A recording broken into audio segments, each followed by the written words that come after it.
There's no doubt in my mind, this guy is one of the best in the business.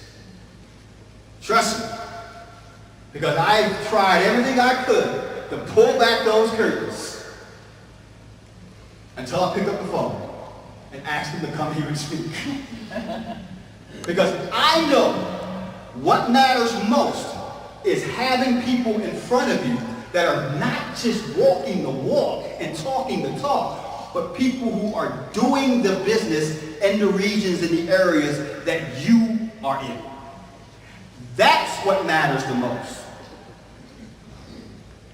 And that's what you're going to get in today's presentation. So, I want each and every one of you to stand up.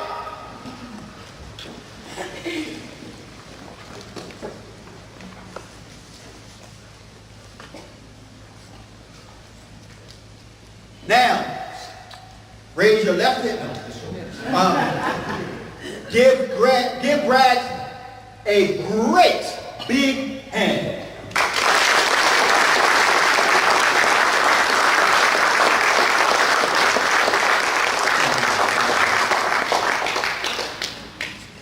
How is everyone doing this morning? Great. Can you hear me okay in the back?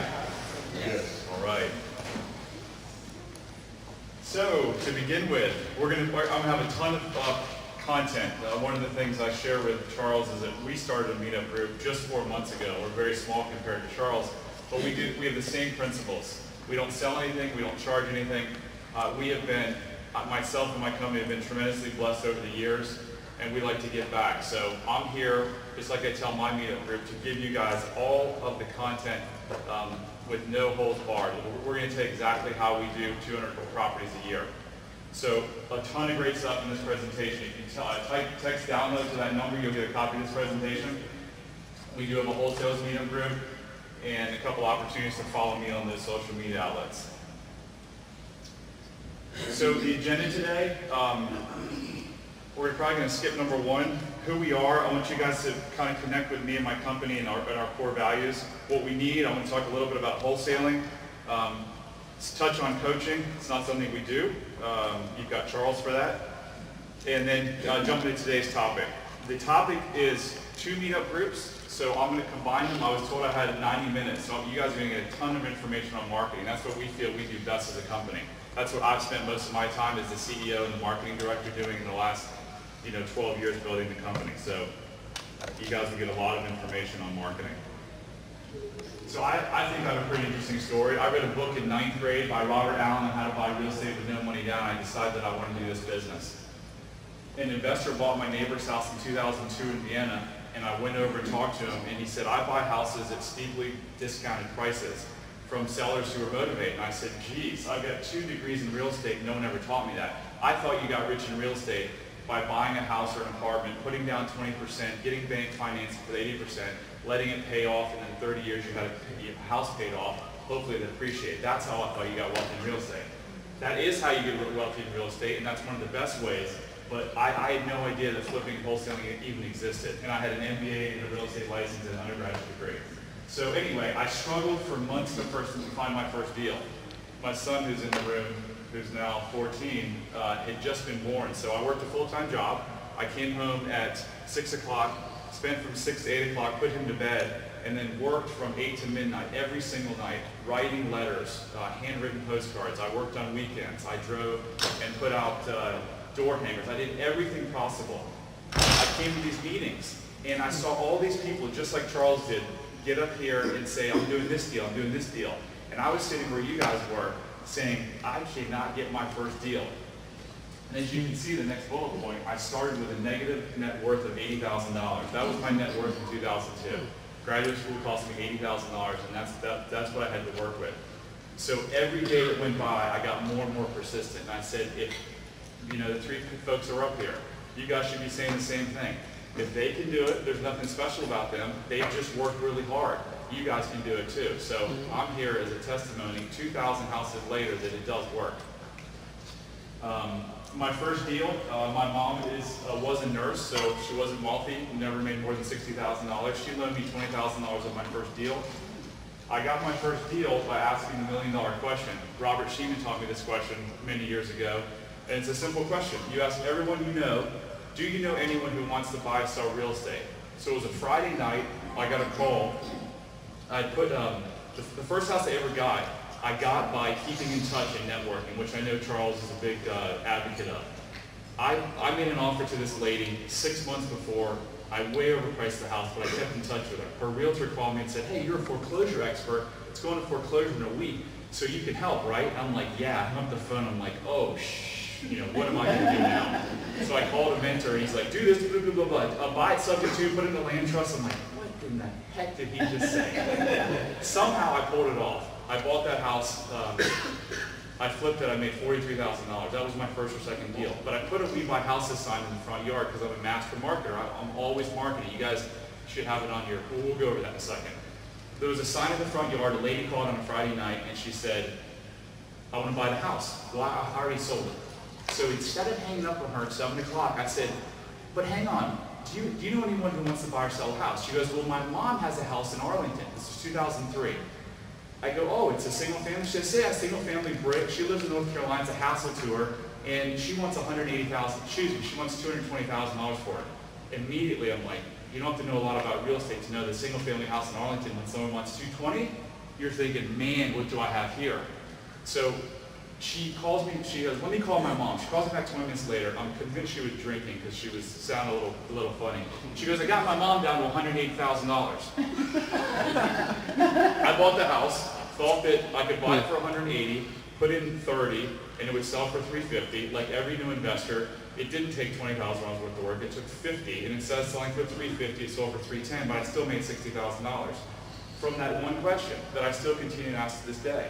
And that one question is how I met my partner, and had I not met my partner, we wouldn't have this, one of the largest home buying companies in the country now. So, good lesson learned, ask that question. Got remarried in November. That's my wife and her 2 kids and my 2 children in Mexico. Our team, we're up to over 30 people now. I don't know, sorry about that, the names kind of merge. But anyway, we're up to almost 30 people. If you count the VAs, we're over 30 people. We use VAs just like Brittney does. You still in here, Brittney? Yes. Anyway, we use a lot of VAs. So, Express Homebuyers, tell you a little bit about it. We have 3 buckets. We have a buy, fix, and sell. We were founded in 2003. We've done 2,000 houses. So I went from being in the room, sitting where you guys are saying, why am I not doing my first deal? Looking at everyone else doing their first deals. And here we are. I don't know even what we're at. We're 2,200 houses. We're on pace this year. We're probably going to do 240 houses this year. Our second bucket is condo development. We do condo development deals in the district from 2 to 20 units. So we'll take a row house. We'll go up and we'll go back, or we'll take an apartment community and turn it into condos. Our third bucket is property management. We started buying houses in Prince George's County primarily in 2010 to 2012. We got really lucky.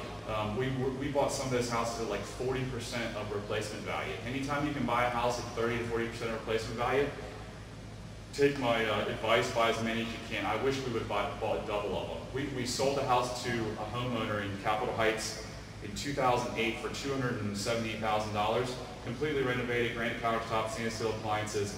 We bought it back in 2010, the same exact house. The people kept it in pristine condition. They put a $5,000 privacy fence. We bought it back for $100,000. So that time is going to happen again, and be ready to, that's when you really want to buy and hold when those prices go down. Investors wanted, we've got a $6 million fund that we started last April. We could use another $5 million if you guys know any investors. I'm going to really breeze through these because I just want to get you a flavor of who we are as a company. These are our core values. Perseverance, fairness. Perseverance is, I talked about that when I was starting the business. Fairness, humility, and confidence. If there's a problem, fix it. Learn and improve. Charles spoke about that. We're constantly about learning. You guys have to, if you want to learn, you got to constantly, if you want to learn, it's not something you just stop doing at any age. I was talking to Erwin earlier, and he was telling me he struggled sometimes with talking to sellers, and I said, you got to get up every morning and role play. So just role play, role play, role play, till you guys get comfortable with it. It's like the first time you try anything. It's really difficult the first time. But after you do it, it becomes easier and easier. And then finally, work-life balance. My family is really important to me. We're always looking for talented folks, so you can, if you know anyone, you can go to that site. Wholesaling. Most of you guys know what wholesaling is, but I'm just going to do a brief introduction. So I go to Brandon, and I say, Brandon, I'm going to buy your house for $100,000. He says, okay. I get it under contract. I have a legally binding contract with Brandon. And I know Esther is a rehabber. So I go to Esther and I say, Esther, I have a house on 123 Maple Street in Capitol Heights that I'd like to sell you for $120,000. Esther runs her numbers. She goes, sounds like a great deal to me. So Esther and I do an assignment of contract. All I'm doing is I'm assigning the legally binding contract I have with Brandon to Esther. Esther shows up at closing. She writes a $120,000 check to the title company. Brandon gets his $100,000. I get my $20,000, which is the difference, and that's called an assignment fee. It's right on the HUD-1. So I said that a little fast, but it's a pretty simple concept. What's good about wholesaling? There's little or no money needed. It's very, very low risk, and it's highly scalable. My initial thoughts on wholesaling when I was in these meetings 13 years ago is I thought the wholesaling was for less sophisticated beginners. And I thought the smart guys rehabbed, and man was I wrong. We're now wholesaling about 30% of our houses. Rehabbing is really, really tough. If you ask me my number one challenge in my business right now, it's freaking construction. It is an absolute nightmare. Rehabbing one house a month is not easy. Trying to rehab 15 houses a month is insanely difficult. So wholesaling is the way to go most times, and you get paid immediately. I know there's some guys in my mastermind group that are making $2 million a year from wholesaling. They don't have any contractors or anything on their staff. So it's highly scalable. Renovating, obviously it's just the opposite. It's capital intensive. You need money to buy the house and renovate the house. Cost overruns and unknown variables. Market changes due to long hold times. Do you know that most builders have gone bankrupt? The reason they go bankrupt is because they get this piece of land under contract, and the price of the house that would sit on that today is going to sell for, make up a number, $250,000. They got to wait 18 months sometimes to sell. Do you guys remember what happened in 18 months from 2007 to 2008? The world fell apart. So now that $250,000 house, they're lucky if they can get $175,000 for it, and they're screwed. A lot of them signed personally, so it's very, very risky. Bottom line is it's higher risk for more potential upside. We did I don't know why it's not on here. I have a $4,500 blunder point that didn't come up there. We sold a house 3 or 4 years ago in DC, did everything by the book, got the inspectors out, permitted, licensed contractors, and I don't know how long ago, 6 months ago, this homeowner lit us up on social media saying that we were, taking advantage of her, that the basement was flooded, that we knew about it. We didn't know about it because we waterproof houses all the time. We don't want to not waterproof a house and then the home inspector come and say, the basement's leaky and then the deal falls apart. So we did it. I could have fought her. I could have spent $50,000 litigating. What did I do? I wrote her a $4,500 check. I did nothing wrong. You don't ever, when I'm wholesaling Brandon's house, it's now Esther's problem. I'm out of it. I mean, someone could come sue me, but I've never touched the property. I never owned the property. So just keep that in mind when you hear the gurus talk about, wholesaling or rehabbing is the way to go, because it's really not. We don't do coaching. However, just like Charles in this group, we have a ton of awesome content that we developed since April, since we started. ExpressHomebuyers.com/categories/wholesaler has a ton of incredible information, including some of our videos from our prior meetups where we go over marketing, how to close people, how to value properties, how to renovate, how to estimate renovations. Bigger Pockets, an amazing resource for you guys, free online resource, tons and tons of great information. Sean Terry is one of the better gurus out there. His podcast has been downloaded 3 million times. Listen to that over and over again.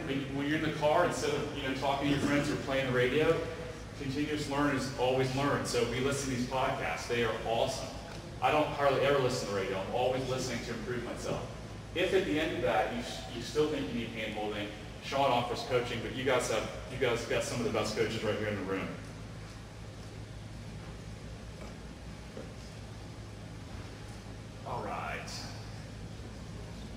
Free coaching, I value my time at somewhere north of $500 an hour. If an investor brings me a deal, the next one I will spend an hour going over their business and teaching them how to grow it. I've done a pretty good job of growing a business. I know a couple things, so that's an incentive to do some deals with us. So now we're going to jump into the meat of the presentation. How to find motivated sellers from a beer to a champagne budget. I'm freezing up here, guys, so that's what I like to see. I'm not really nervous. I'm just, my teeth are almost chattering. All right, so when I started my meetup, the first meetup presentation I ever did was this presentation. And then it was a two-part series, like I said earlier. The first one was how to find it on a beer budget. The second was a champagne. You guys are going to get both of those today. In hindsight, I should have done the follow-up presentation before I did that. And follow-up isn't my forte, it's one of my associates' forte. So we'll leave that for another meeting. I'm going to touch on it. But what I want to tell you is, do not spend $1 on marketing until you have a killer follow-up system. Jump into that third bullet point. We likely, between when I started in 2003, when I was literally writing leads on paper, till 2013, 14, when we got really good, I guarantee you that I lost over $1 million because I had crappy follow-up systems.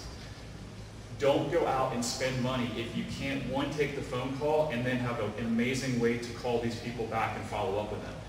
Right now is the greatest time in the world to start a business because of technology cost. You can get so much in a system.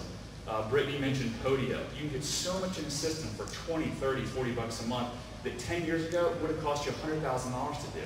So don't go out and spend any marketing dollars until you have that system of text, follow-up, phone calls, emails, and you can do that in a weekend. You can sit down and write 12 emails that the person will get every single month, and then you schedule phone calls. So lesson learned, don't market until you have that system. And I'm going to give you a couple. Again, we're just spending a couple of minutes on this because it's so important.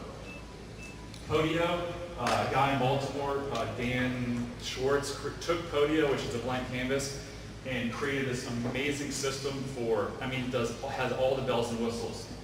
$167 a month, so it's kind of on the high side, but you can go to Sugar, you can go to Zoho, 20 bucks a month, and you can set up these follow-up systems. You guys have to do that. Take my word.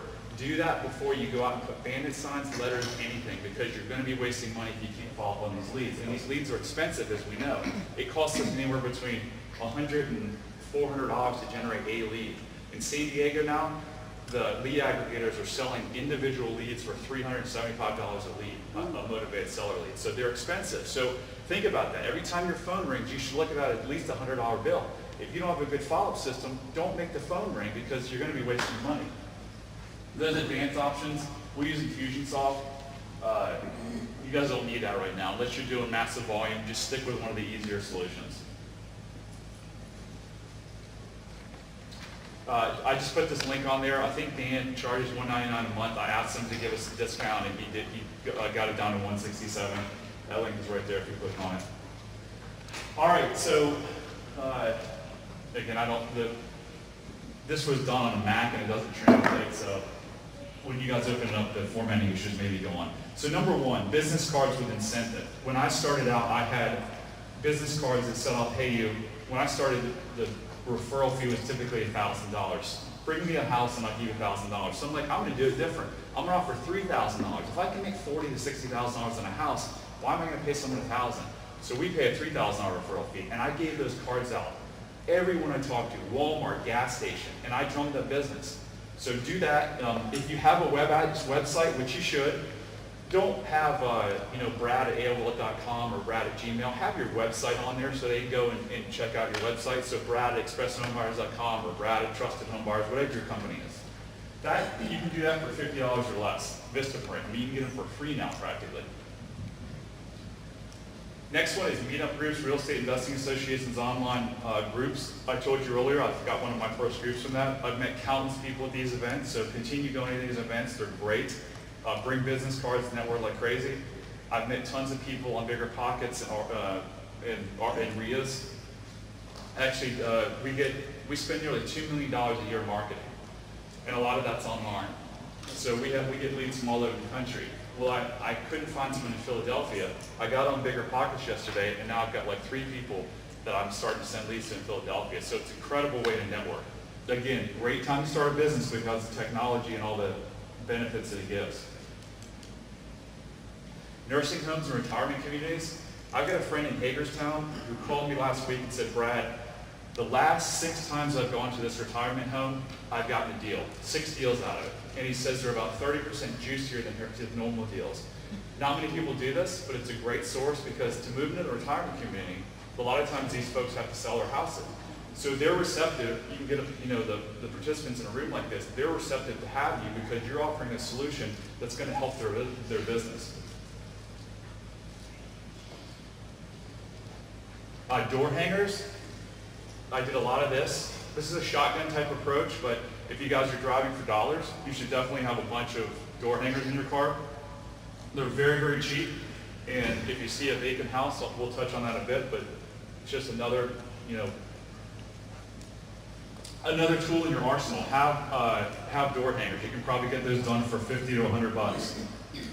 Have a compelling call to action on there, a website, telephone number. Bandit signs. There's, some people think bandit signs are terrible. Some people think they're great. We were, when I started my business, again, had no money. My partner and I were out dodging the sniper back in 2002, if you guys remember that long ago. We were literally at 11 o'clock at night dressed in black, putting those signs on telephone poles and stuff. And they work. They work. You can spend anywhere from, we were spending thousands of dollars a month at one point in time. I had the city director of Frederick drive down from Frederick, Maryland to deliver me $2,000 worth of fines because one day we put like 150 bandit signs down this one road. So you got to be careful. You have to be really careful about this because there's some municipalities that will just take you to court. I mean, it's really bad, so be careful. The city of Alexandria, I know DC is tough. Vienna's pretty tough, so be careful when you're doing that. Make sure that you're following the laws. Direct mail. Direct mail is something that we failed at until about a year ago, and we're starting to get really good at it. We're currently mailing 100,000 pieces a month, and we're doing more and more tests to refine our message and get our conversion rates up. But with direct mail, you want to mail every month for 7 to 12 months. If you don't have the marketing dollars to at least do 4 to 5 mailings to a list, don't waste your time. Direct mail isn't like some other mediums, it takes time. So when you look at your budget, figure out what you can spend, break it down to, okay, I can spend this much per month, so how many mailers can I get, and then mail that maximum amount and do it. You've got to be consistent, just like with everything in life. You want to lose weight, you want to work out, you want to be healthy, you've got to be consistent about it. So be consistent and you'll start to see the results. Back in 2003, my sister was a stay-at-home mom in Charlottesville, and while the kids were at school, she would hand address envelopes. Well, I got a call one day from a lady, and she said, literally, I wasn't planning on selling my house, but I just got your 6th letter. I'll sell my house. She had tenant in the property, didn't want to deal with it, which is one of the 4 main categories that we get people. People just, they'll have relatives in there that they don't want to kick out. They'll be scared because the person's not paying rent and they don't want to kick them out. So we get a lot of those deals. Anyway, got the tenant out, sold the house, and I think I made $43,000. The medium and message change every month if you have the money. If you don't, it's fine. I know a lot of investors that send the same postcard every month around this country and they're killing it. It's more about consistency than the message. However, different messages work better with different people. So we're going to start testing letters. They're much more expensive, but we think that the letters are going to have a much higher conversion rate than the postcards. So if you guys have the ability to test those things, test those things. And again, with technology and the follow-up systems, a lot of that stuff is trackable. So when you get a lead, you'll put it in. At the end of the month, you can say, okay, I got 20 callbacks from the postcards. Well, next month, I'm going to send the same amount of letters. And then, did you get 40? And then you can track it. You can say, okay, well, letters cost me this much, postcards cost me this much. I got this much per lead. Or, I got one deal out of this. Is it worth it? And then you guys just have to decide is it worth spending extra money on the letters? Charles, you originally told me 90 minutes? You got as long as you want. We good? Okay. As long as you need. Okay. Our mail house is trywing.com. They're out of Texas. We're mailing postcards, and again, we do a lot of them, but we're mailing postcards with everything at about 32, 33 cents. So, again, you'll hear me speak about this mastermind group. I'm in a nationwide mastermind group, so we've done a lot of research. I think these guys are one of the cheapest in the nation, so check them out. I don't know if they have minimums or anything, but they're great to work with. So that budget, literally, you can go from $50 to, I've got $10,000 a month, we're spending a lot more than that. So it's a direct mail, you can go big or you can go small. Either way will work though. Time and money, if you've got the time and money to pull lists, you can pull probate lists, you can pull divorce lists, you can pull foreclosure lists, you can pull absentee owners with high equity. Let me just skip ahead 1 second. Okay, I got a lot more information. If you have no money, what my sister was doing that made, we probably bought 5 houses in Charlottesville with my sister going onto the tax website, looking at absentee owners who own their home for more than 15 years and sending them a letter. So what I'm trying to do today is I'm trying to remove all the barriers. You guys might have excuses. Well, I don't have money. Well, I don't have this. Well, I can break down every excuse anyone has in this room. And one of them is, well, I don't have that much money. Well, I didn't have any money either. But I adapted. I did what I could. So you guys all have access for free to the Maryland site. You can go into any city in Maryland and pull a list of absentee owners. So, and start handwriting envelopes while you're sitting there watching TV on a Saturday night or whatever. Direct mail, we get our list from ListSource right now. So what we do is we pull 50 to 100% equity, meaning the homeowner has 50 to 100% equity in their home. They've owned it for 20 plus years, and you can do owner occupied and non-owner occupied. So you guys all have, again, when you're doing your budget, if you're going to buy the list, then you just factor that into your cost, and you figure that in as a cost to do business. ExpressHomebuyers.com/Kent F, whatever that is. Kent Clothier has a system for finding high equity and vacant properties. So you guys have access, you can get access to that. There is a cost involved. But he is a way to find vacant high equity homes. So I'm just trying to throw at you guys all the resources that we use and that we know about. Who does? His name is Kent Clothier, but you can get to him by going to that URL. And I repeated myself there. No money, just pull the absentee and own for 15 plus years. We find that we do a lot of research on our customers. We find that the average, we did this a couple of years ago, we looked at hundreds and hundreds of deals. And we found that our average person owned their house for 20 years. So when you guys are, taking calls and you see, trying to gauge a level of motivation, a lot of times if someone just bought a house 4 or 5 years ago, there's going to be no equity in there. So if you're going to target someone who's owned the house for a long time.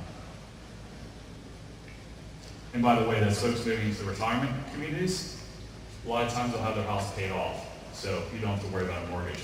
Bandit signs on wheels, the cost is really anywhere from $30 to $50 per car. I know some good folks around the country that this is working really well with. Actually, when I started, I had huge magnets that said "We Buy Houses" on the side of my car. I got 3 properties from one guy in West Virginia. One was a mobile home. One was a property his brother was in, and he didn't want to kick him out. And I made, I think I made $30,000, $40,000 that I wouldn't have made had I not put that on my car. I also had almost like the pizza delivery thing on the top, cardboard that says "We Buy Houses." The problem is that they would fly off when I was going down the interstate. They were heavy, so I stopped doing that. But again, I'm trying to tell you guys all the really inexpensive things you can do to drum up business. And this will work. People drive around and they'll see that sign, just like they'll call off a sign that's on a telephone pole. Fair offer for your house, they will call you. There's a system out there where it's an affiliate system. We tried it, we just didn't put the resources into it. But you see that extension right there? You can actually go out and market this. You can give people an extension, and then if a deal comes in, you can pay them on that, almost like a multi-level marketing type thing. Again, there's a system, the guy's last name is Perez, I don't remember his first name, but you can actually create a little business where you have 20 or 50 cars out, and as those deals come in, you just pay the person that puts it on their car. Driving for dollars is a popular low-cost tactic. Look for abandoned, rundown properties. You can research, you can mail the person, you can call. Listen to a podcast about 6 months ago, and there was a young couple in Miami, driving around. They saw a really, really sketchy house. They tracked down the owner, it was an out-of-state owner, and they made $80,000 on the deal. So again, doesn't cost a lot of money, but the gas, if you see a vacant rundown house, go talk to the neighbors, because neighbors don't like vacant rundown houses. Go talk to the neighbors. Hey, do you know this house this is? Can I get a phone number? I mean, you can even offer to pay them. Hey, we're going to come in, we're going to fix this house up. We're going to make your neighborhood better. Can you tell me who owns this blighted, rundown property? The budget anywhere from $0 to $200 a month. Auctions. So I got a good friend of mine in California who is younger than I am and is extremely wealthy from doing auctions. He started doing auctions in 2008 and they've done thousands of houses so far. What we have found, our experience has been that the prices go way too high at auctions for us to make any money. Frankly, I don't know, how these folks are making money buying at auctions. I don't have any experience with Baltimore auctions. This is mostly Northern Virginia and Prince George's County. Prince George's County, the spreads are there. The bad thing about auctions, though, is it requires money. So we started thinking about doing this on a large scale, and we decided not to because as much capital as we have, if you take $10,000 or $15,000 per house, which is a typical, call it deposit or down payment, and you try to bid on 10 houses a month, that's a lot of money that sits there because it takes forever to get these properties to settlement. Maryland is just a tough state. So I'm guessing it's the same way in Baltimore. So we did buy a couple of properties back in 2007, 2008, 2009, and the market was declining. So by the time it was almost like the builder experience. By the time it got through the pipeline, the values were so far down, and we had to buy the house and we lost money on the house. So I hope that makes sense. In a declining market, when you have to wait to buy a house, which you have to do at an auction, it's the worst thing you can possibly do. If you guys do go to the auctions though, just a quick tip, don't bid at the very end. If you start and you put in your bid immediately, you're setting up unneeded competition against yourself because the person's going back and forth. Have your number, don't go above your number, but come in at the very, very end so you're not creating other bidders against yourself that you don't need to. Then the budget is free up until the point that you win the house and then you have to have a big check. So we're now switching a little bit more to the champagne budget. We do a lot of online marketing. Charles jokingly said he was stalking me. If you guys go to our site, expresshomebuyers.com, you're going to see that everywhere else you go online, you're going to be followed. Not really followed, it's called remarketing. So some of these techniques are going to be a little more advanced. Conversion rate optimization is what to do when someone gets to your site to convert them. So you can have the prettiest site in the world and you can have tons of people going to it, but if you don't have a way to get them to call you or convert, then the site's a waste of time. So, and there's a lot of people who build websites and they're really good at building websites, but they have no idea about search engine optimization and conversion rate optimization. So if you guys are getting a website, I'll get to that in a second. There's the best one in the country is OnCarrot. They do a phenomenal job, and they've spent thousands of dollars testing this. So anyway, when you build a site, design the site with the end in mind. What is it that you want those people to do?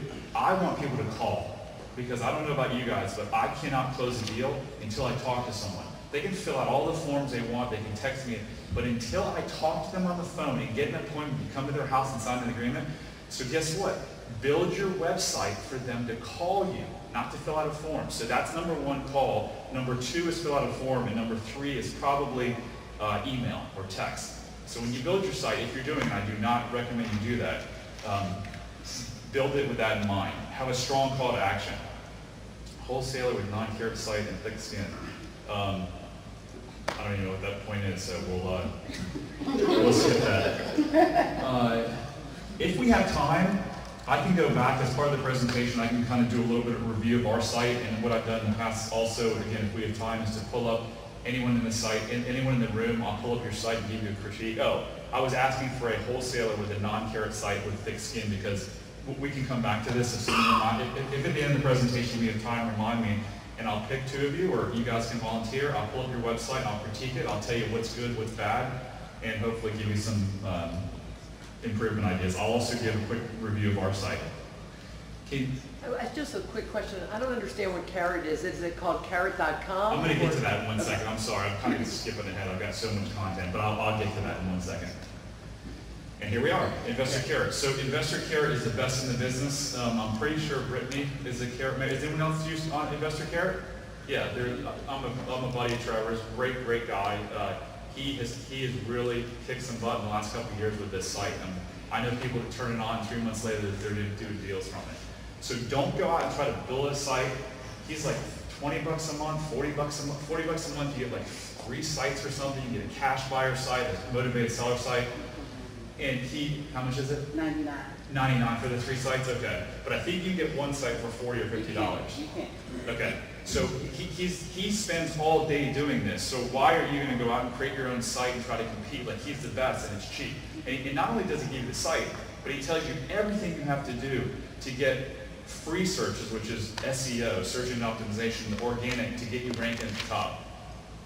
SEO, 90% of people click on organic results. Believe it or not, you've got the paid results at the top, and now they're going down the side. Google got rid of them. But 90% of people click on SEO. So again, if you guys want to be serious about this business, you got to get a website up and running. It takes some time. Get a website up and running. It should be one of your first things after you get your follow-up system set up. And then start focusing on organic results. SEO is made up of three main things. On page, Google has a list of criteria of what they like to see. And it's very complicated. It's like, the title of the web page, the descriptions, that type of thing. The second one is off page, and that's essentially great content that is shared and create links. So I don't know how familiar you guys are with SEO, but I'm just going to kind of tell how it actually works. Google has to have a way of serving up the best sites, and when they serve up the best sites, they make the most money. Well, one of the ways that they serve up the best sites is they look across the internet and they see how many other sites are pointing back to your site. That gives them credibility. That means Google says, Brandon has 100 people talking about how he buys houses. So if someone says we buy houses in Brandon's area, I'm going to serve up Brandon because this is what the internet's telling me. Does that make sense? So the more quality content that you can put out to your people that will be shared, the more that Google's going to look at you and say, this guy must be an authority, so we're going to serve him up. It's that simple. There's nothing complicated about it. You just give good content, you put it out there, and people will link back to your site. Again, OnCare takes care of all that. They are masters of that. PPC. So the new updates are going to make it more competitive. And what happened is down the right side of it, when you used to do a search, you'd have the organic results, the paid, and then the paid. Well, Google got rid of that, if you guys haven't noticed. They're trying to make their desktop and mobile one and the same. And you don't have those down the mobile, so they're like, heck, we're going to take them out of the digital, which means there's less now paid ads. So it's going to be a little bit more competitive, but it doesn't say you shouldn't do it. We do a lot of it. And when I was talking about following around the internet, that's called retargeting. So if you type in, you want to buy a red dress, and you type in whatever red dress, and then you may go to eBay or ESPN.com and you see red dress on the side. All they're doing is they're retargeting you. So when you guys come to our site, you get a cookie placed on your site, placed on your computer, and then as you go around to these other sites, we serve up ads. It's a very, very cheap way to get traffic and deals. So if you guys aren't doing pay-per-click and you have the budget, definitely do pay-per-click. And if you are doing pay-per-click, do the retargeting. It's cheap and it's effective.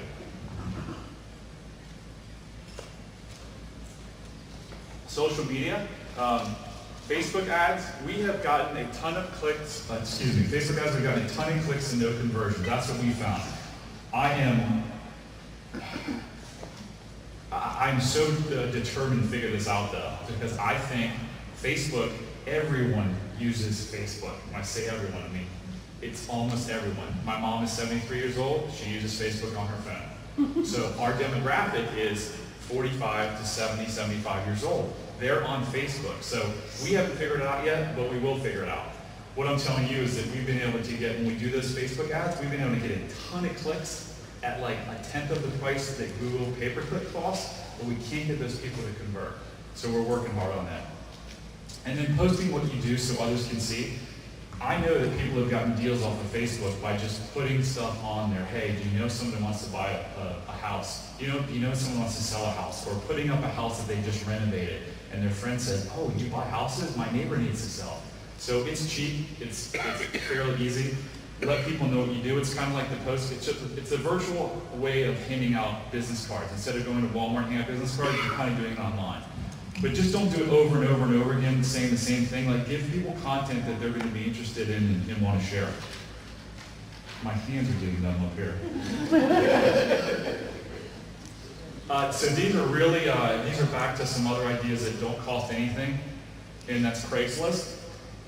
So there's a lot of landlords on Craigslist. All of them have email because you got to contact them and/or phone number. This is a great way to practice scripts. Call up or email a landlord and say, hey, I see you're listed your house on Craigslist for rent. Is there any chance you'd be interested in selling it? Another thing you can do is, I did that at a seminar, by the way. We got on the phone, and Craigslist didn't exist in 2003, I don't think. So we pulled up a paper, and Robert Sheeman literally went through the 4 rent ads and started calling people. He used to do deals that way. So is this something that's going to get you 5 deals a month? No way. Is it something that might get you a deal every couple of months? Sure. And this is a great way to practice your scripts. And for those of you that are like scared to take a phone call, this is a way to do it, because who cares if they say no? It's like, it's just a great way to learn. You can also post ads. We buy houses with keyword-rich "we buy houses" ads in Craigslist. So you can put your website on there. You can say, you know, we buy houses in Annapolis, or we buy houses in Capitol Heights, and a lot of times that will come up in the search engines. Again, this is a lower tier way to do it, but you can get a lot out of it. Zillow, listened to a podcast Sean Terry's 6 months ago, and there's a guy that would look on Zillow for the worst condition houses that had a low price compared to what the Zestimate was, and then he'd make offers on them. And he made an offer, and I think he wholesaled and made $15,000 or $20,000 on one. Again, I'm not sitting up here saying, hey, run out tonight and you guys are going to get deals flowing in. I'm just giving you everything that I've heard and all the research that I've done. So it's just another way to get deals. Billboards, we've done in the past. This region doesn't have a ton of billboard opportunities. We never had great success with it. So I'm just telling you, I mean, they cost anywhere between, I don't know what they cost now. We were paying like $3,500 to $5,000. So they weren't very effective for us. Buses and bus stops, every time we looked into them, the cost never made sense. So it's just a real expensive way to go. So it's an option. Could it get you some deals? Sure. If I were going to suggest you guys doing that, I might get 2 or 3 of you guys together in an area and say, hey, let's partner on this. Let's throw up a billboard in Capitol Heights or wherever, and Baltimore, and let's see what happens. But again, don't do that unless you have a killer follow-up system, because you'll be wasting money. Radio. Do we have speakers? I guess I can just put the microphone down. So I'm going to play our radio ad for you guys. Do you need to sell your house fast? Are you facing financial difficulty or massive repairs? Do you inherit a house you need to sell? Call Express Homebuyers today. 888-954-2244. Express Homebuyers will take cash and close fast.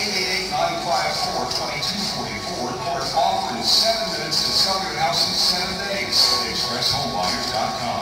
Express Homebuyers. We buy your house in 7 days. So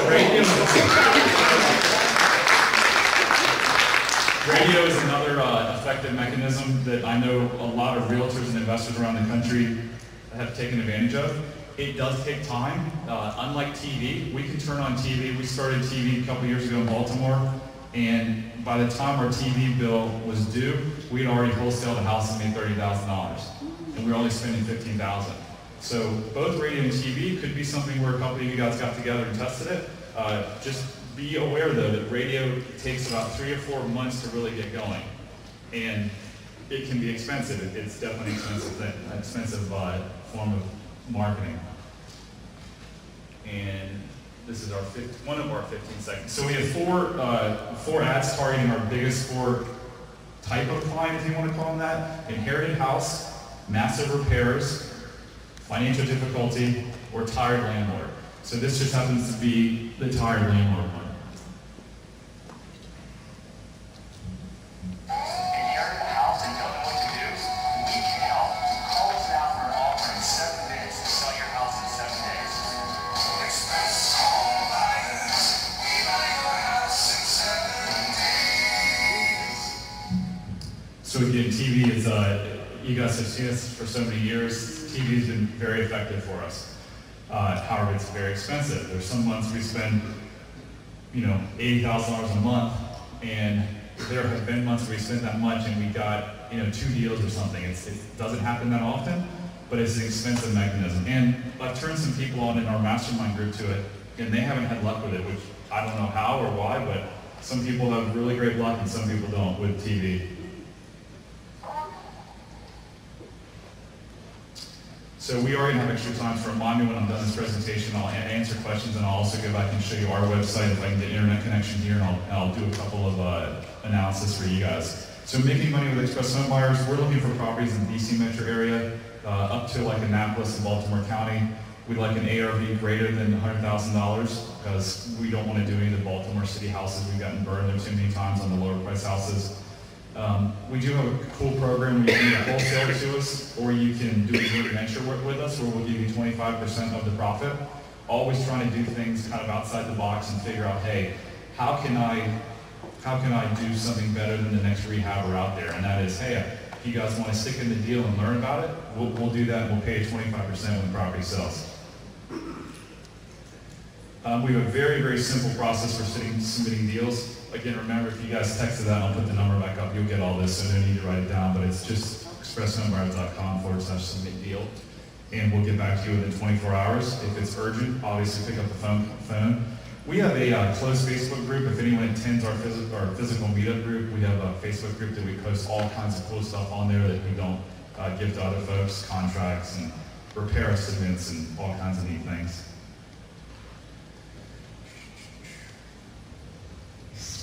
So again, if you want to text, if you want the presentation, you can text that number. You can follow me there. That's our meetup group and how to submit deals. And before we have questions, is there 1 or 2 folks that want a quick, 30-second web audit, if you want to call it that? Okay. What is your? Hang on one sec. Is it okay if I go over this, Charles? Absolutely. Go right ahead. BHK.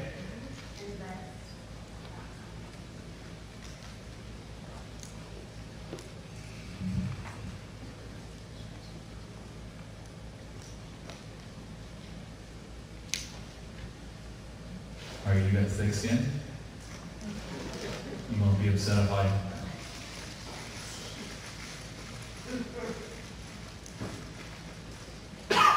Okay, so BHE, is this it? Leading the way in the Maryland real estate market. That's the first lead page. Okay, so there's not a whole lot here. Is it like you can either put in your name and email, and then it'll submit to me, or you can skip that step, and then it goes to a web. Okay, so she was just saying you can click skip this step. My point here is, where do your eyes go? It goes to selling fast and it goes to a guide. This is more of a lead page capture for someone who may be a cold lead that you're trying to, there's no phone number on here though. There's no real strong call to action. So I'll I'll skip this step and see what it does. So this is where I would most likely, put people towards this page, but again, see the phone number is really, the number one thing you want to do is have someone call, and the phone number is kind of buried over here. That phone number should be big and prominent. Take the first step here. That's a lot of fields. What we've learned is that the more fields you have, the less the conversion rate goes lower and lower because people don't want to fill out a bunch of forms. There's no what sets us apart. We specialize in buying and selling. So there's no like testimonials or someone saying, hey, you ought to sell these people because they're really good. So you've got a lot of wasted space right here. This is where your eyes go to. So every one of you guys can go home and look at your website and say, look away, look back, where do your eyes go to? Well, my eyes go to that picture. Well, that picture's not going to make any money because there's nothing to do with that picture. So I would definitely get the website, this phone number prominently, and have a call to action. Let me show you our website really quickly. And you'll see that the whole thing is set up to have people call us. And guys, every day that goes by, the web is becoming more and more important. So if you say to yourself, I don't need a website, you're silly, because it's, I recognize that every day, like TV is our bread and butter, and what, feeds my family, and I understand that TV's gonna go like this sooner or later, and the internet is gonna continue to go like this. So so where do your eyes go to? To the video. Your eyes go to the video, and then you've got a big red border over the top. I stole that idea from Amazon.com. Watch what happens when I scroll down the page. No matter where we are, what Amazon did is they put their card up there. And they just started this like 6 months ago, and I took it in a couple weeks. But you've got the number there, you've got a very short form. We've tested, this has been tested over and over again, that an orange button will convert better than a green button. So put that there.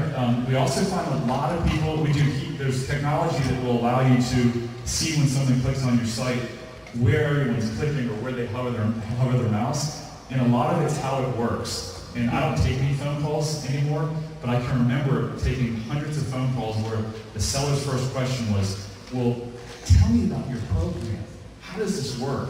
So when you guys build your website, think about that. A lot of people are going to be like, is this real? I'm a little skeptical of this. Show me some proof. And so that's why I spent a couple $1,000 doing this video, because it was trying to teach, instruct the people on just exactly how the process worked. If you're looking at what Brad has, you're looking at what's called above the fold.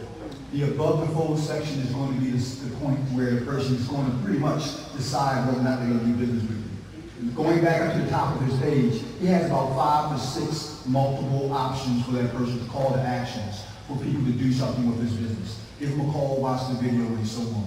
And you also go in what's called the unique selling proposition. He has that right below the video, also the button on the actual video, telling people why they should do business with you.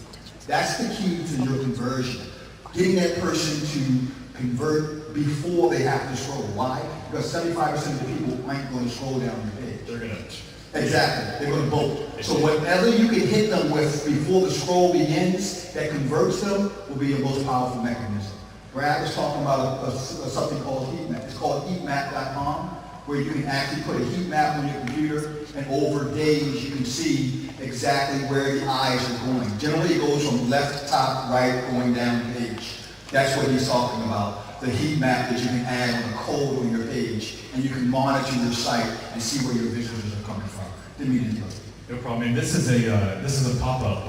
I went to leave the site, and this is what pops up.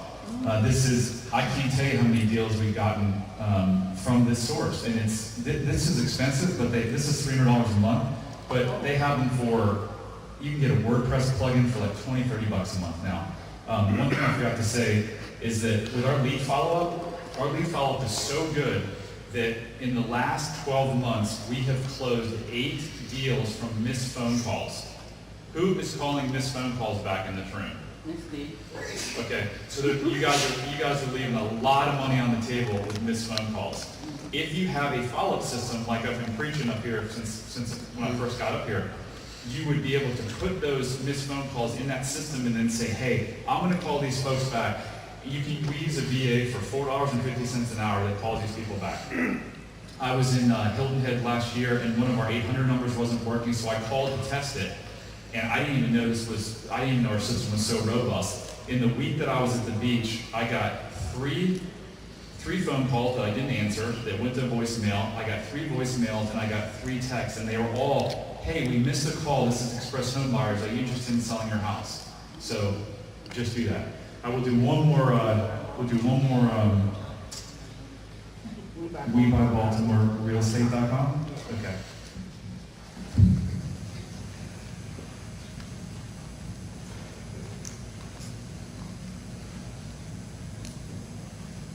By Baltimore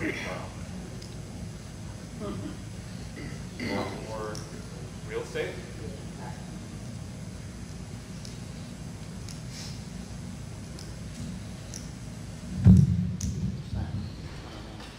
So is this a carrot site? Yeah. So you guys weren't supposed to be in this, but I'm glad you did, because this is great. I mean, this is why you guys don't have to go out and pay a bunch of money to recreate this, because this guy's the best in the business. your eyes go to that arrow. So instead of the picture, the last one that I did, of a picture of a house that brings you no money, this says, hey, look, sell your house fast in Baltimore, Maryland. And then your eyes just go here. You put in the property address, phone, it's just 3 things, and then this tells you what you get. A lot of times, a lot of websites will say submit. Well, people don't want to submit. They want to get my fair cash offer. So, does that make sense? Like, whoever those submit buttons stinks. And guess what? It's orange. It's orange. Who do it's time tested. I don't think they do a good job of, let's see, they haven't stolen Amazon and mine. Oh, yes, they did. They stole that. Okay, so I think that call number could be a lot better. Okay, I can do that. This is a little distracting. This isn't going to make you any money. Okay. This is, and this is. So I would make this a lot bigger, and not just call us. Call us here for a fair cash offer. Okay, yeah. But you guys can see the difference between this site and the last site. Here you go. Testimonials, credentials. This lady did business with her, and she's going to attest to how great she is. People, only 8% of people make buying decisions based on price.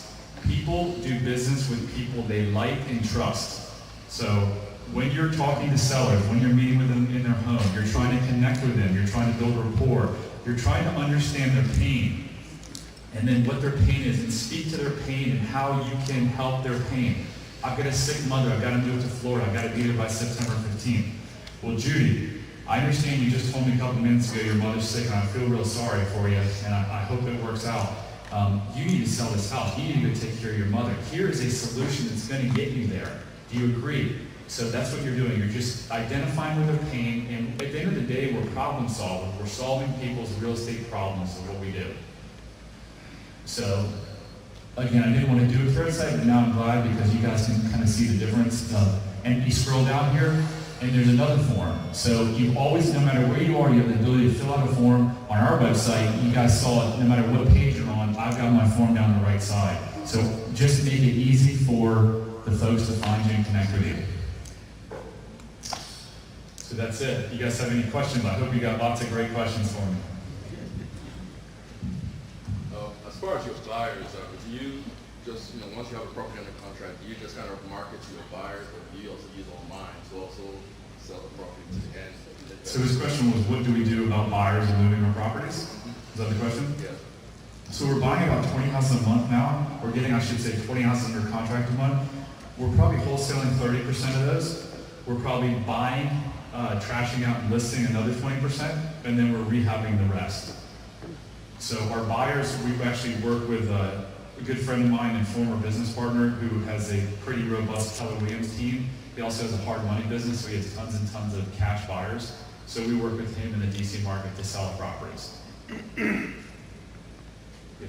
So what happens when you get the deals? Let's say you get 40 deals a month. What's the next step? You have all these leads coming in and it's a deal. Do you put a contract on it first, or then go out and see the property? What do you do?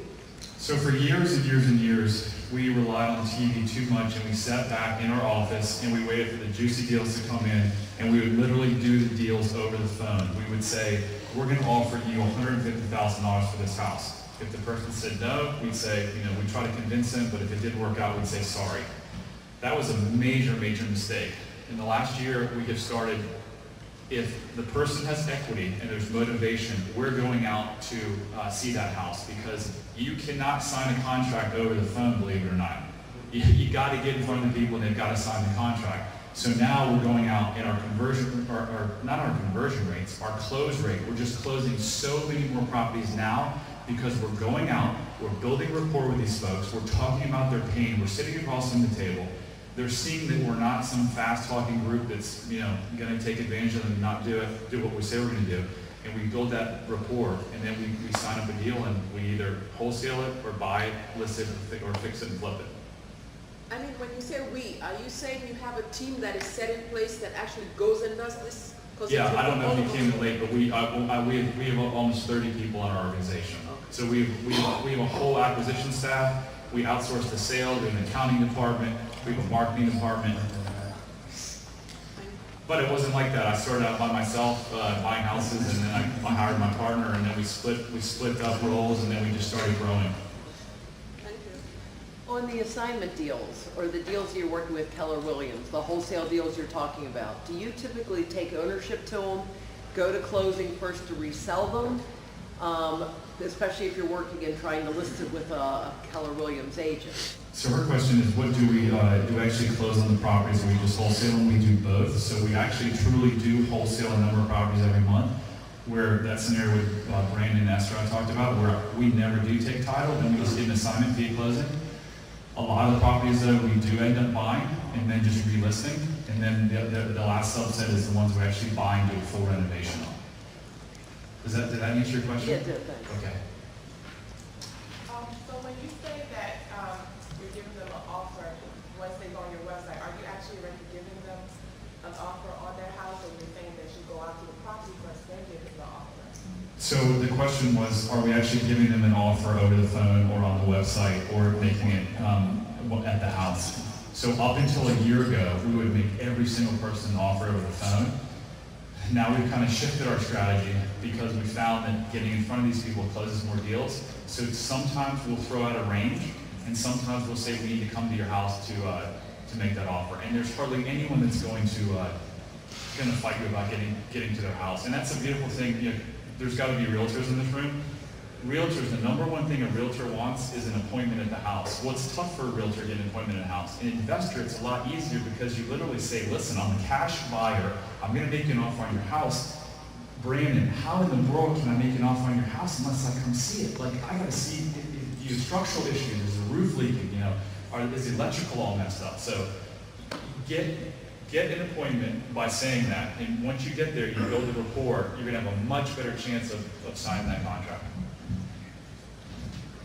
When you go to see the houses, do you have a home inspector with you, or do you just go and meet with them? David's question was, when we go to see houses, do we have a home inspector with us? No, we do not have a home inspector. We have trained our guys what to look for. We have a spreadsheet. We actually are developing an app right now that they use, so we don't. What we do though is most of the time, probably 9 times out of 10, before we buy that house, we get someone from construction in there to say, yes, this is going to be a $40,000 rehab, or you know, you guys really messed up. There's structural issues here, and it's going to be a $50,000 or $60,000 rehab. So be careful about that. But again, as a wholesaler, you don't have to worry about that. The only thing you have to worry about is your reputation. Don't go into a house and say, hey, Brandon, I'm going to buy your house, and then 2 days before closing say, you know, I messed up the repair number. Sorry, Brandon. When Brandon's got his moving truck sitting there, like we get calls like that every day from people who other investors screw them by doing that. So make sure that if you're going to go get the house under contract, you don't have anything financially to lose, but you've got your word and reputation, which is hugely important to us because we built the brand.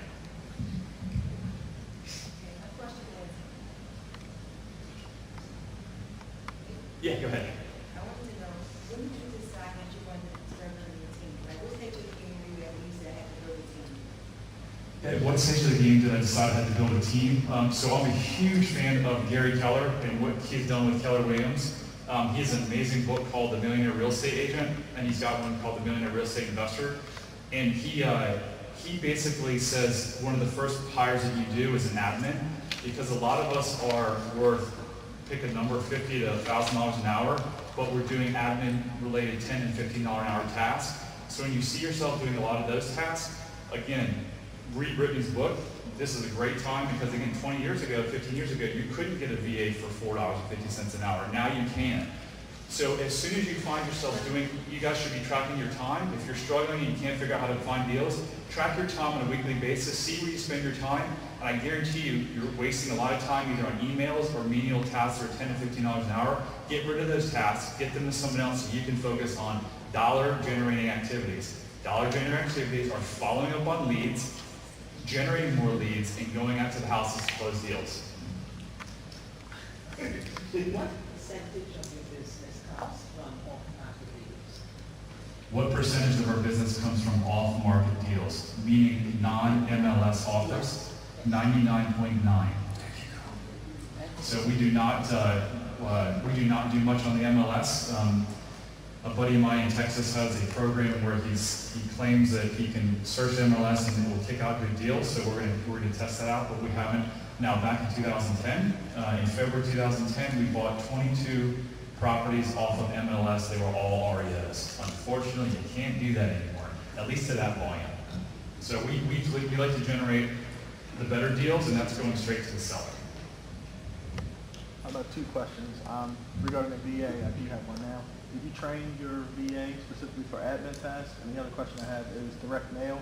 What type of response rate are you getting for direct mail? Do we train our VAs for admin tasks? Yes, and they're trained. The company that we use claims they train them for 200 hours, so you definitely do have to train them, no doubt. Our direct response, my marketing director just popped out of the room. It is low. It's low. It is like 0.03 or 4. So it's like a third of 1% response rate. And recently we've seen it going like this, and so therefore we're gonna switch. We were doing all postcards. We're gonna switch to letter, and we're gonna switch to a different marketing message. But it's low. Charlie, you let me know how much time we have, because I could be up here to midnight. You got as long as you need. Okay. Do you want to say another 10 or 15 minutes, and then we'll cut it? Okay. So what's your Brad, great name, man. Oh, yeah. So what's your best marketing method then? Best marketing method is 1 and 2 close is direct mail and TV. So most of the investors around the country who do really well with direct mail. So you guys should definitely learn direct mail. And last question was, what type of skip tracing service do you use? I know about. We're not doing much with his question was what kind of skip tracing service do we use.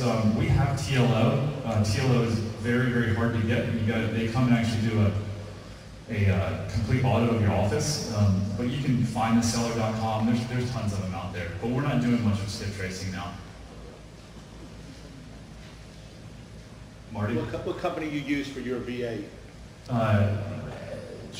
My Outdesk is the one that says they train for 200 hours. They're more expensive. They're in the $9 to $10 an hour range. And then there's a company in Houston called SSP, Sally Paul, that are full-time VAs are $4.50 an hour, and part-time VAs are $5 an hour. I have a couple questions. Thank you. One, how do you feel about cold calling your leads, and how do you get their information? How do you feel about cold calling our leads, and how do we get their information? So we do that. Our VAs probably make 200 calls a day. They probably make 1,000 calls a day to a list, our direct mail list. And we do that, the direct mail provider gives us the numbers. So if you go to ListSource, you can buy those phone numbers. Be very, very careful though, because the do not call laws are pretty serious business. And I can't advise on that because I'm not a telecommunications attorney, but just be really careful about the do not call laws. What is the process and or protocol for deals outside of your area in another state, another city? What's the protocol for deals outside of our area? Meaning that if we get leads from outside of those areas, I typically have just been referring to people in my network that I know. I think there's my buddy who does the nursing homes, we've done a lot of business with him in the Hagerstown area. Other than that, it typically takes anywhere from 20 to 50 leads to close a deal. So I get sporadic leads in and I send them out, but I don't see a whole lot back. I'm not sure the point of asking the question if you're thinking about trying to generate outside leads, it's not worth it. It's really better to focus on your market where you can close them yourself. I really don't understand this one carrot. You were talking about it like maybe people knew more about it than they do. Pretend I know nothing like I do, and explain it to me better. So it's very, very simply, it's just a website for generating deals. You pay on Carrot anywhere between $50 and $100 a month, and you get a website. You get 1 or 2 to 3 websites. You can pick a package. And then you just customize the website you pick a URL. I can't see your name, but Tracy Buys Houses or whatever your name is.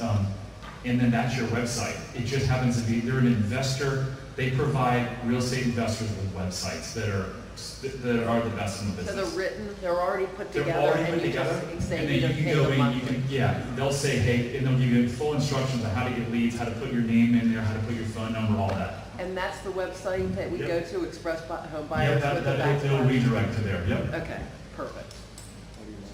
How do you figure out the percentages for wholesaling? Let's say now, for example, you mentioned the 25% that you do with joint ventures, but if you're doing about 30% of wholesaling, how do you figure out, do you have a formula that is set?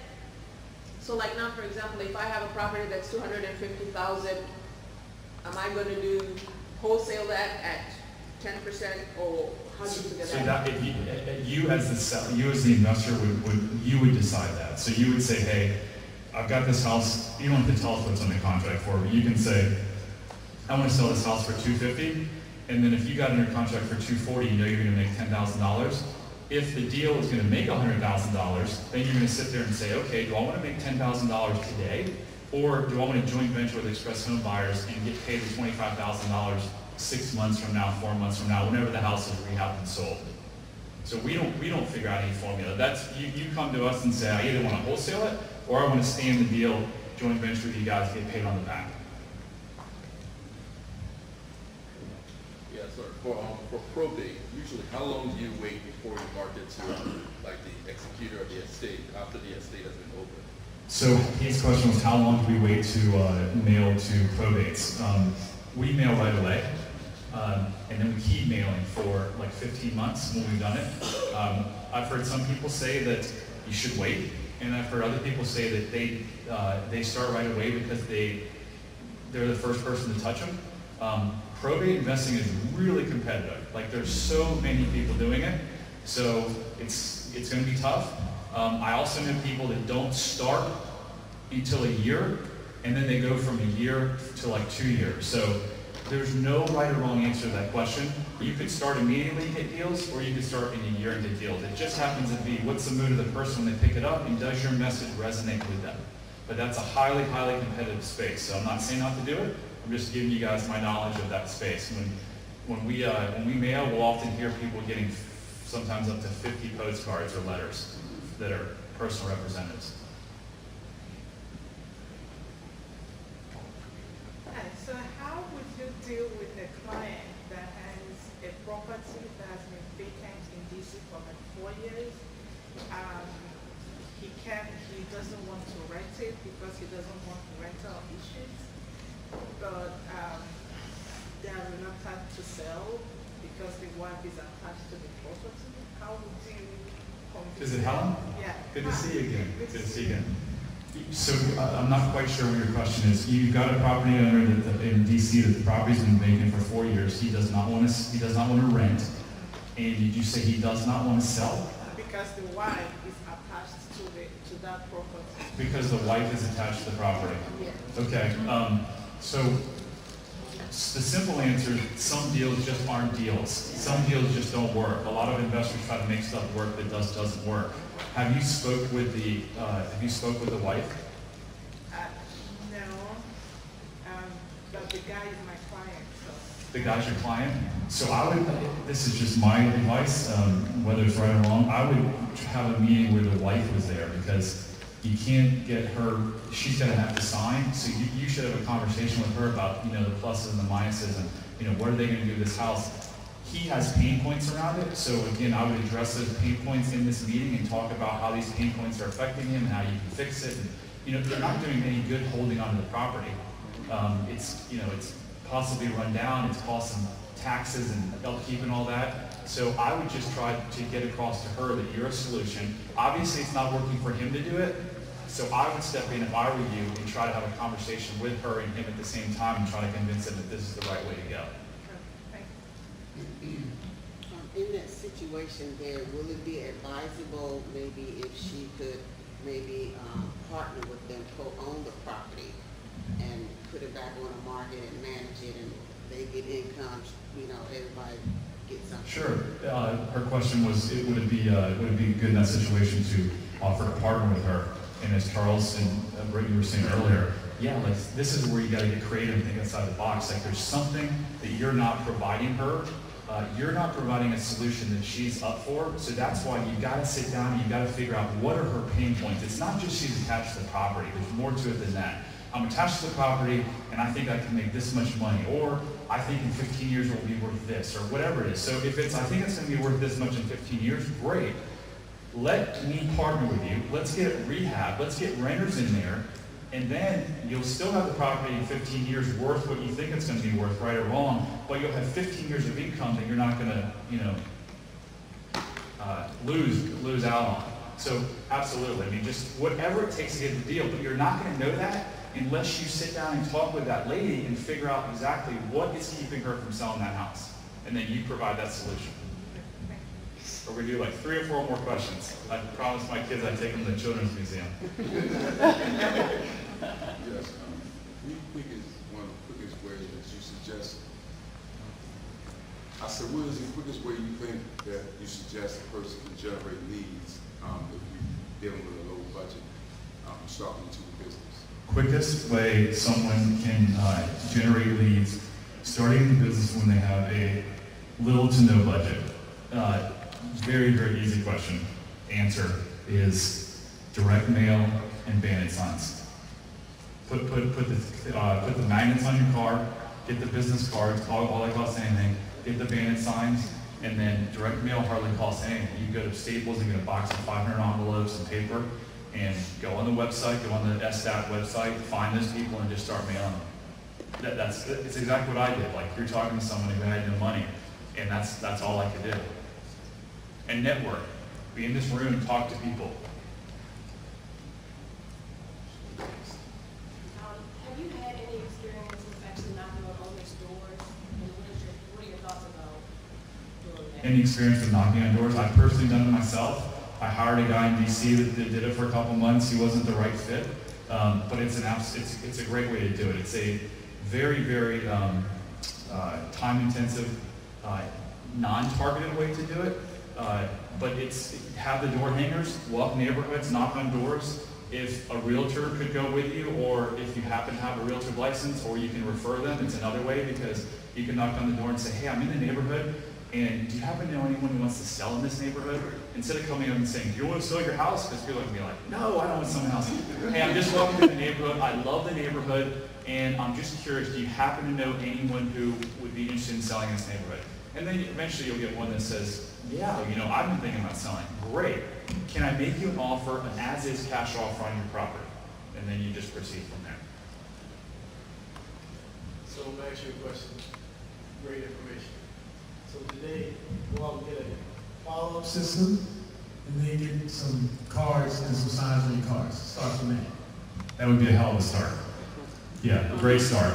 Just believe me, we have spent, I told you earlier, we're spending almost $2 million a year marketing.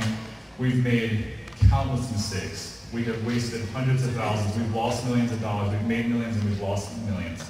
So you guys are fortunate. I've been a part of 5,000 real estate transactions. You've got Charles, who's been a part of thousands of real estate transactions. So take our advice, and the best advice I can give you is what Daryl just summarized. When you walk out here today, if you're serious about this business, if you're not, it doesn't matter. If you're serious about this business and you want to make it work, take my advice, and that is you have got to get the follow-up system set up, and then go out and get your business cards, your bandit signs, and your direct mail, and start, and be consistent, and learn how to talk to sellers. And Charles can teach you how to talk to sellers, and it will come.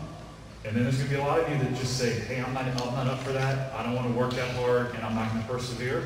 And that's going to, you get from life what you put into it. So it's not easy. I'm not standing here. No one in this room is standing here saying, hey, this is a real easy business. No, it's tough. It's really tough. But I am a testament that it works. It works, it works, it works, and there's a lot of other people that are a testament. And it's a great business. You're actually helping people. You're helping neighborhoods. I mean, we get a really bad reputation. We have a bad reputation. Not us. We all have a bad reputation in the world.